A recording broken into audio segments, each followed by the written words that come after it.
I Want You More Than Anything in the World is this episode's title, episode 11, season 2, episode 4, in which the tensions run high in the vampire coven. There's a lot of stuff going on. Santiago is still a sexy beast. We get a little bit more of that tragic backstory from Armand.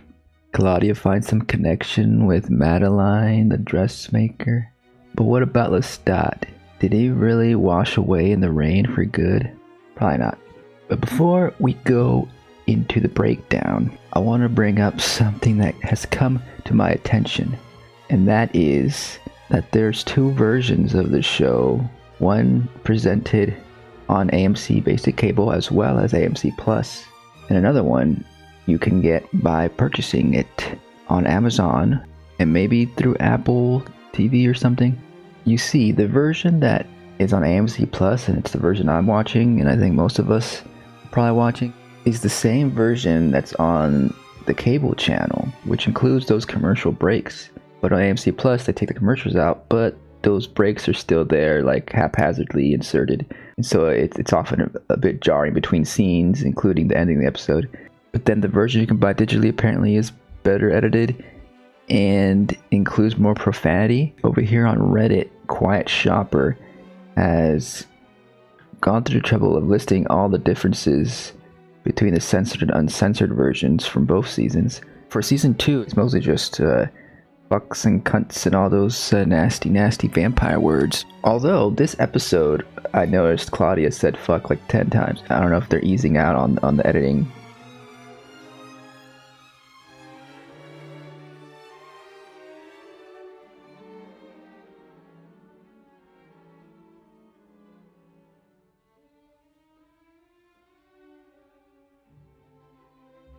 But they're doing this differently than they did with the first season. The first season was completely uncensored, uncut on AMC Plus, and then what they did later, they renamed it to uncut version, and they included the cable version as well. So there's two versions of season 1 on AMC Plus, the cut and uncut one. And now it seems like they're just releasing the cut version first. And we're all suspecting that they'll release the uncut version on AMC Plus eventually. Hopefully soon after the season ends. A little shitty of them to have us wait or force us to buy the season to get the actual full version, which is something they didn't do for the first season. Maybe they're experimenting with this. Maybe they're trying to get people to stay on the AMC Plus service for longer, giving us the edited version up front, and then enticing us to stay around for the uncut version. I don't know, I think it's a bad move on their part, and if they're going to do this, I would just recommend that you don't subscribe until you can get the uncut version.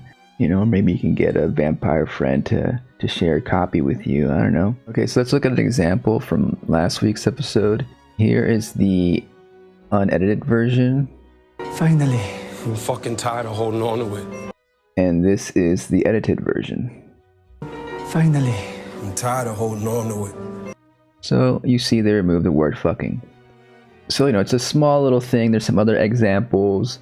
Lestat insults Armand by saying bookbinder's wife, which is like an old-timey phrase insult.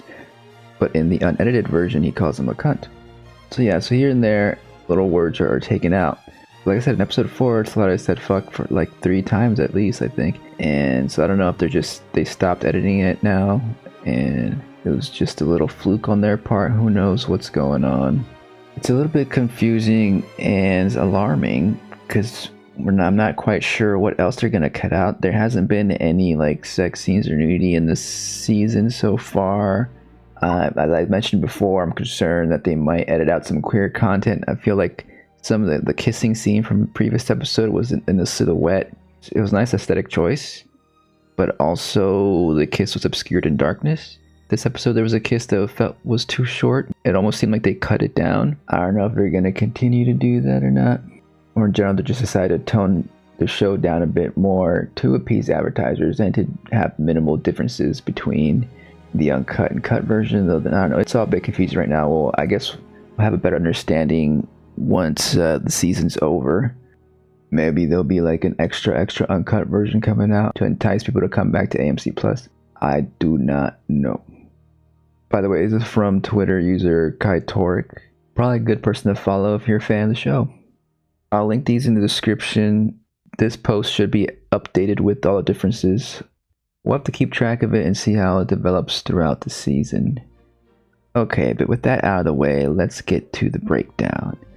Spoiler mode is activated. Alright, here we go. So we start off with Claudia's play. She's a little baby singing a song about wanting to fly like a bird and be free and jump out that window. The title of the play is My Baby Likes Windows, I think. It's a happy little number, but Claudia obviously is bored of it. She feels humiliated and doesn't really put her all into it, although the audience is eating it up. Really cool effect here though. Even though it's popular, it's pretty annoying for the rest of the cast, particularly Santiago here, who likes to seek that pleasure in the backstage whenever possible, it seems. Oh, look at that, it's us. So yeah, after 500 performances, Claudia is beyond done with this play, and she's finally voicing her frustration to Armand, who, Armand being the big boss, doesn't take it so well. Wants her to show more enthusiasm and just in general be grateful for the opportunity. And so, because Armand feels that Claudia is so ungrateful, he commands her to wear the baby doll dress off and on stage, basically forcing her into method acting. Like, damn, Armand, that's a little much. It's all very cult-like, but mutiny is brewing. Santiago chimes in. It's like, hey, why are you chastising Claudia so much when you let Louis do as he pleases, pretty much? Clocks that Armand is being blinded by his love for Louis.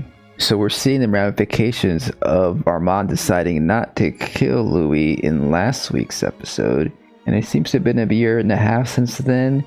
I suspect the Coven would turn on Armand a little more swiftly, but I guess vampires don't need to rush thanks to their immortality. And perhaps all this long living makes resentment worse, you know, over time it simmers and keeps building until eventually your vampire subordinates might turn on you. And that's what it looks like it's happening here. Everyone's resentful of Louis for having all this freedom and not even respecting the play by reading books while they're doing their blood sabbath / plays. There's a moment where two vampires are fighting over Santiago. Yeah, Santiago is pretty alluring, but this vampire cat fight does feel a little bit tired. Perhaps unnecessary.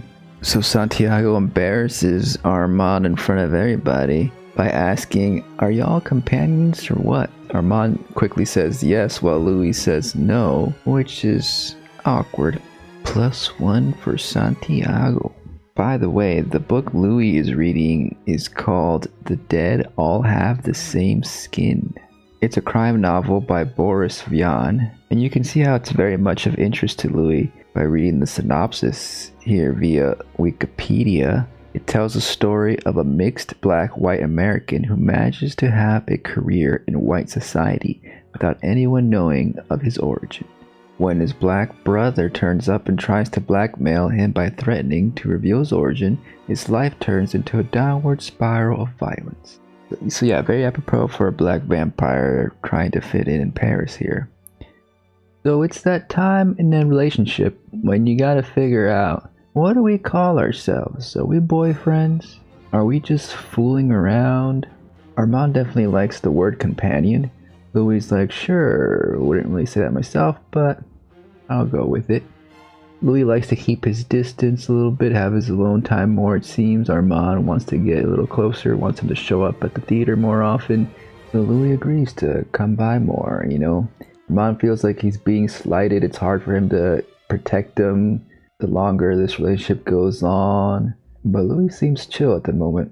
And he does say I love you, so does Armand. Which typically indicates you're at least serious boyfriends, right? I mean, you're at least companions if you say I love you. I don't know.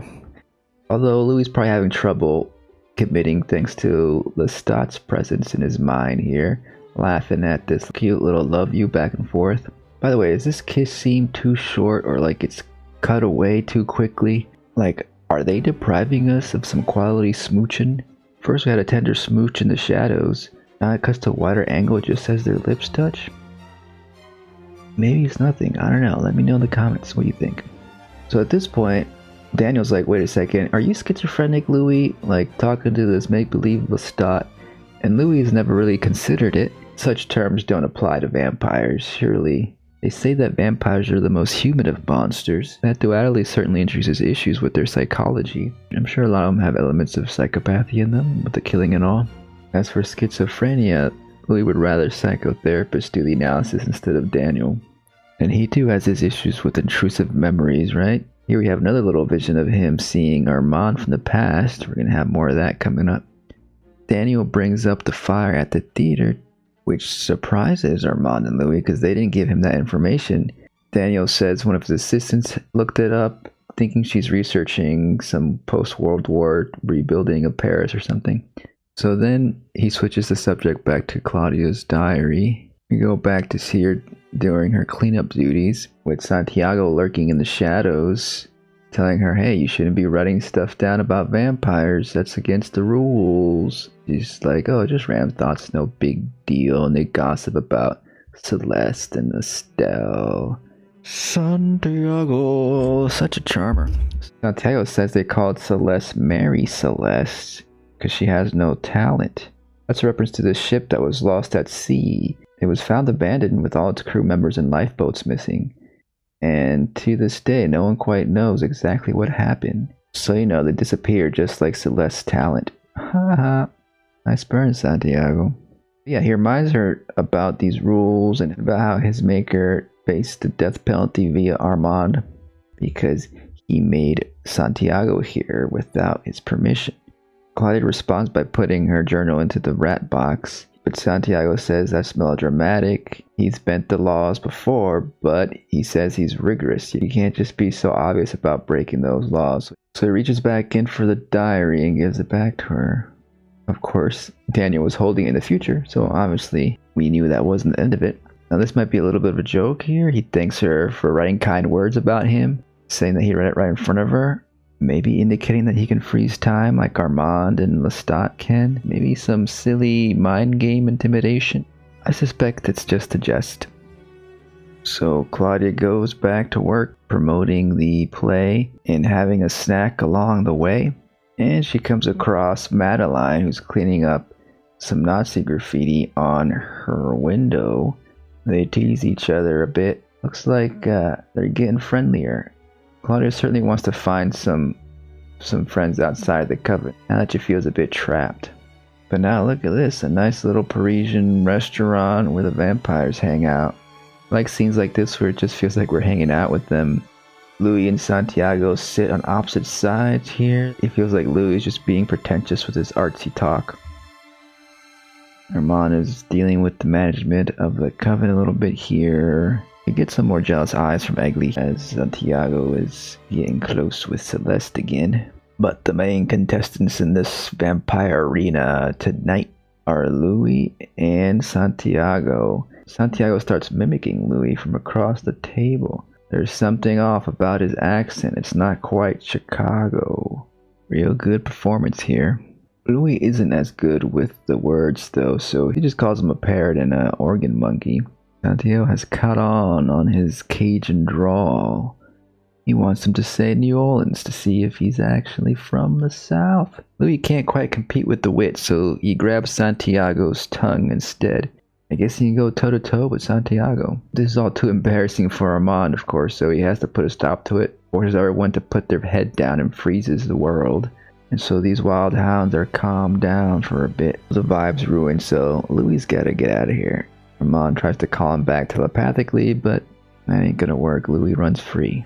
Louis goes to see this art gallery owner, curator, to see about his photos. Maybe he can display some of his art. But he pretty much tells him what he already knows, that he's amateurish.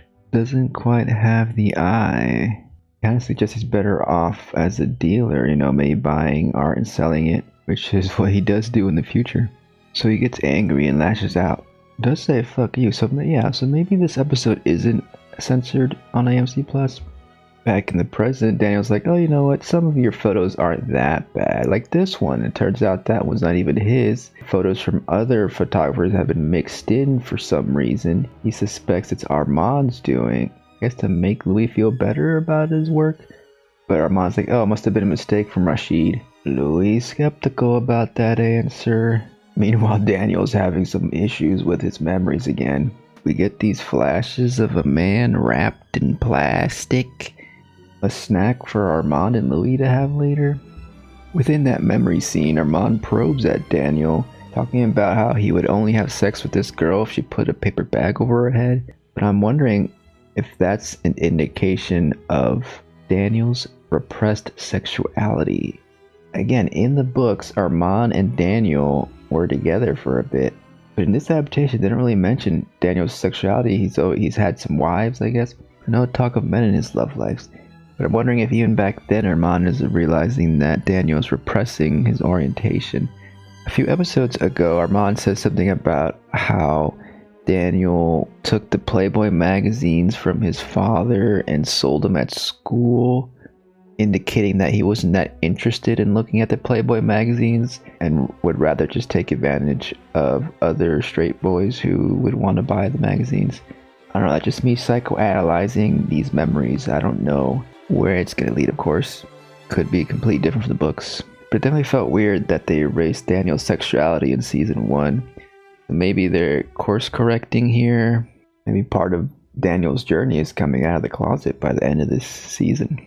But there's certainly a lot going on here in the past. We'll see more glimpses of it coming up here and maybe even next episode, I think. So back to the theater, Claudia's singing in French now because they said they added a French show. But this time Madeline is here to see the show. They chit-chat afterwards. They seem to agree the song is terrible, but Madeline enjoyed it nonetheless. I think mostly because she's come to like Claudia now more. She says, you want to ride home? But wait, so is Claudia just taking a motorcycle? Is there like a carriage or something that they go on, a cab or something?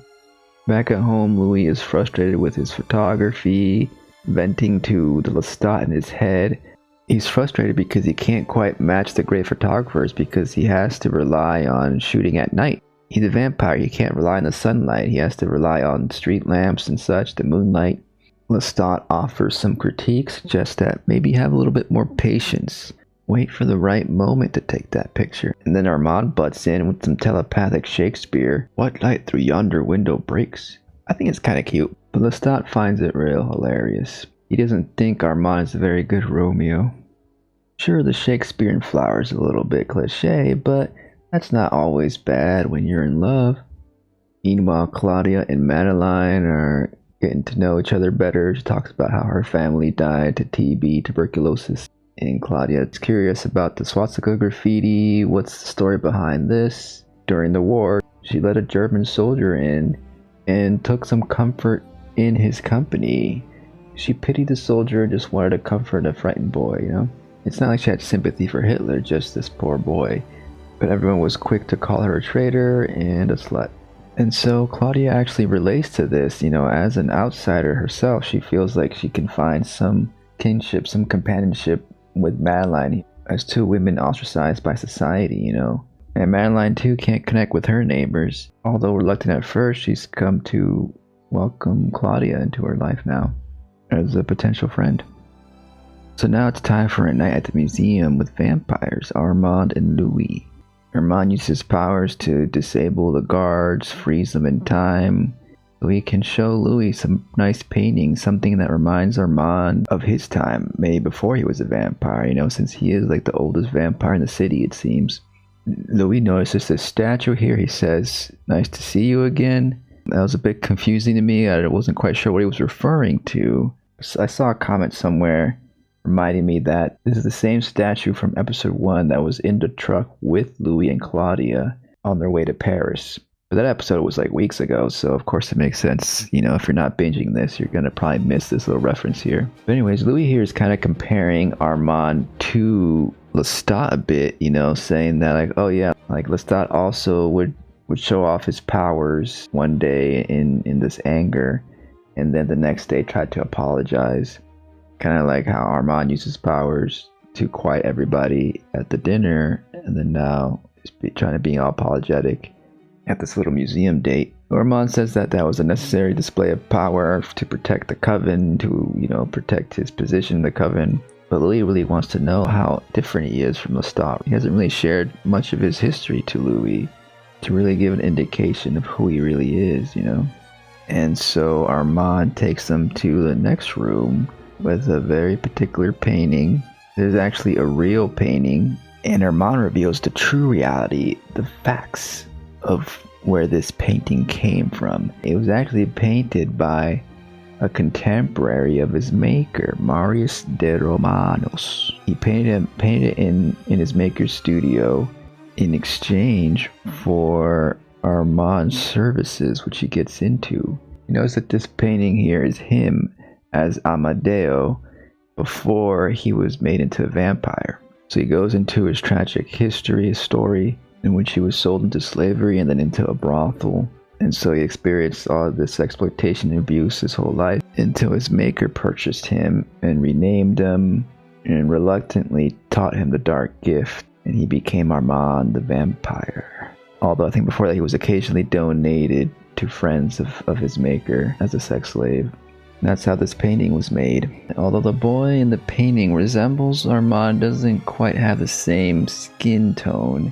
Of course, this is revisionist history, but I think that maybe they're trying to indicate how history is whitewashed.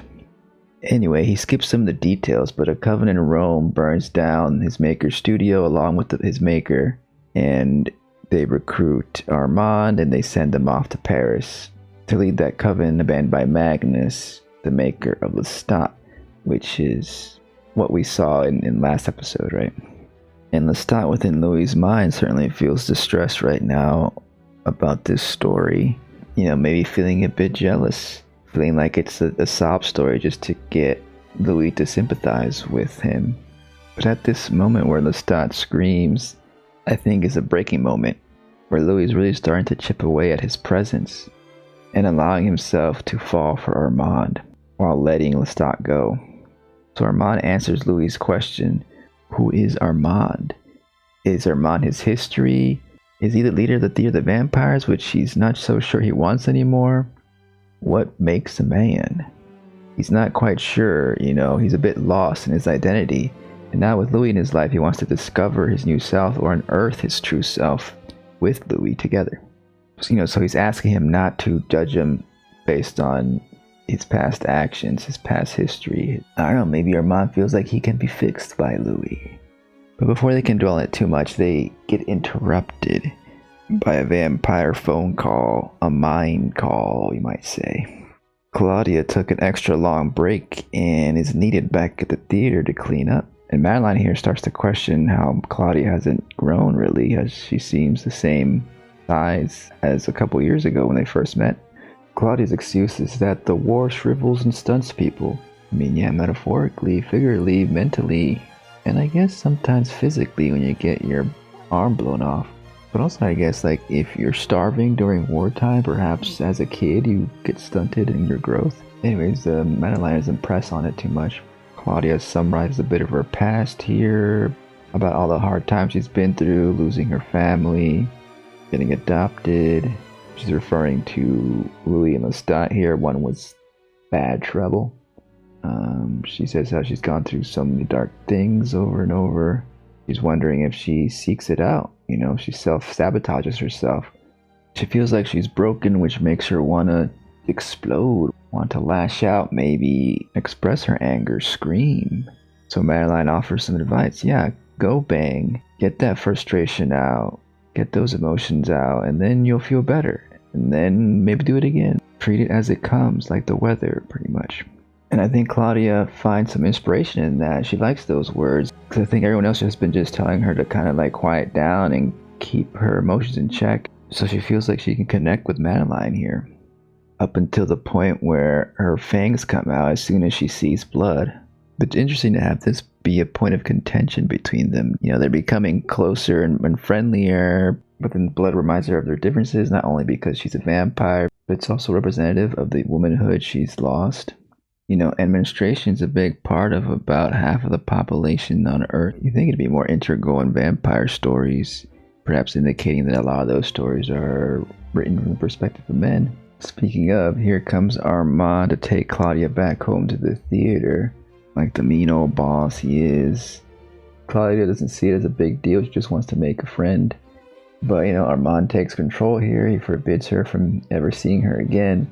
He does a classic thing that abusive people do. He says that others would treat her much worse. She should appreciate him for treating her as good as he does. But what's key here is that Armand reveals to Claudia that he knows she and Louis killed Lestat, their maker.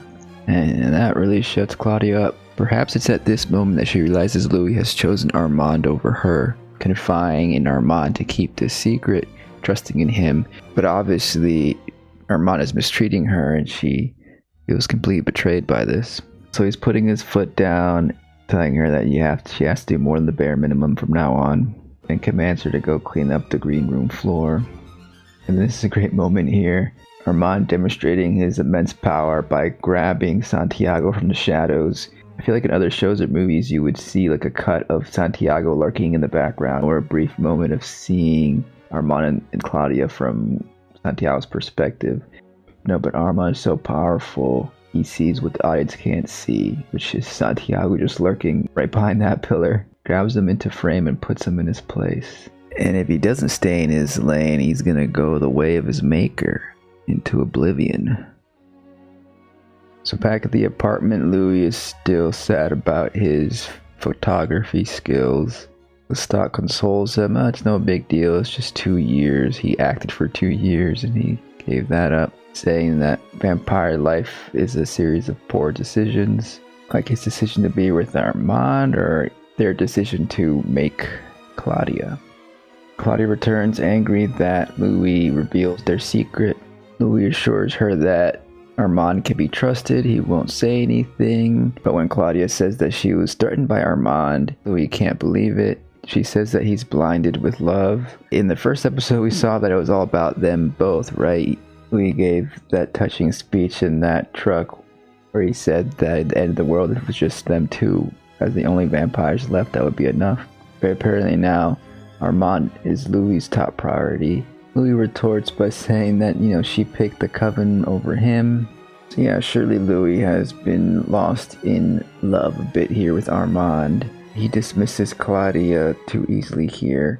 And talking to himself through the vision of Lestat, he just chalks it up to Claudia being a wild daughter. So they decide to take a walk, cool off, get some fresh air, as we see that Santiago and friends are waiting to break in. I guess they're looking out for some juicy info they can use against Louis and Claudia. They take their nice walk in the park, they sit down, and it appears that Louis may be breaking up with Armand here, but he's actually just calming this vision of Lestat. Perhaps a way to get him to recede much more easily. Meanwhile, of course, Santiago's looking for something. So it finally feels like Louis is taking more control of his visions here, literally commanding Lestat to say apple. We get a really cool visual effects scene here as he brings down the umbrella and the rain starts to wash away this ghostly image of Lestat. And as he disappears, he says something quite sweet. That he put the initials of Louis' names on the inside lining of his suit, so he's always at his heart. Did he say something like this in the first season? If not, it's something he would definitely say to try to get Louis back on his side. But again, this is just a projection Louis has of Lestat. It's a visual metaphor for Louis finally being able to get rid of Lestat and moving on so he can establish a stronger relationship with Armand, his new partner. And so does that mean Lestat's gone for good? Imagine he'll come back to haunt Louis at some point. And as we saw in the ending of last season, his arm came out of that coffin at the dump. Needs to be regenerating and is likely to make a reappearance at some point. But for the time being, I think that was a pretty strong visual indicating that Armand will fill in that hole in Louis' heart right now. So Armand arrives, feels like maybe Louis should get out of town because he can't control the coven any longer. Santiago wants Armand's position, but Louis is confident that things will work out, and he wants to stay in Paris. He wants to stay with Armand. He says he's not an artist, but he has experience running a business. Maybe he wants to go into management for the theater. That way he can integrate himself better with the coven. And he suggests that Armand let Santiago try the role of leader for a bit, and because he probably won't do that good of a job, and eventually the Coven will want Armand to return as leader. And at that moment, he can decide whether he wants to continue being this Coven leader or do something else. And that's when Armand goes all in on Louis, saying that he wants him more than anything in the world. Louis kind of responds a bit coldly, asking if he's sure about that. But it works for Armand because the dynamics have just shifted. Louis has now taken the dominant role in this relationship. Armand responds with, "Yes, maître." So Armand feels very vulnerable at this moment where the Coven is against him. He feels like he's losing control, and he's giving Louis the reins here. He's completely falling for Louis right now. It's quite an interesting switch, right? But is it going to work out? Because Santiago has just found some damning evidence in Louis' apartment. Claudia's diary, where she wrote Lestat's last words in blood. Now he has some evidence to prove to the Coven that Claudia and Louis have been lying, and they in fact killed their maker, Lestat de Leoncourt, co-founder of the Théâtre des Vampires. Things aren't looking so good for Louis, Armand, and Claudia. Back in the present, Louis and Armand have a little bit of a fight because of those photos.